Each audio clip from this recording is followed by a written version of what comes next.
2000-ci illərdən Azərbaycanda ümumi təqvim planına salınıbdır hepatit B-yə qarşı peyvəndlər və bütün yeni doğulmuşlara dövlət hesabına vurulur bu peyvəndlər.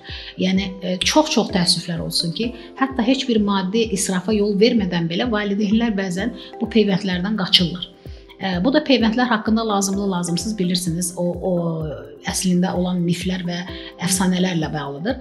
Hepatit B viruslarının peyvəndləri ən birincisi mənə verdiyiniz fürsətdən istifadə edib demək istəyirəm ki, yeganə virusa qarşı olan infeksiyadır, peyvənddir ki, daxilində canlı virus yoxdur. Və o sizi virusa yoluxdura bilməz, mümkün deyil. O sadəcə xarici kapsid qatdan ibarət bir substratdır və bədəninizə hepatit B-nin quruluşunu tanıdır ki, belə bir virus gəldikdə necə mühafizəçiyə bir şəkil göstərər, deyirsə ki, bu insanı içəriyə buraxma. Siz immun sisteminizə onun sadəcə hissə göstərirsiniz ki, belə bir virusu gördükdə immun sistemi onu daxilə buraxmasın.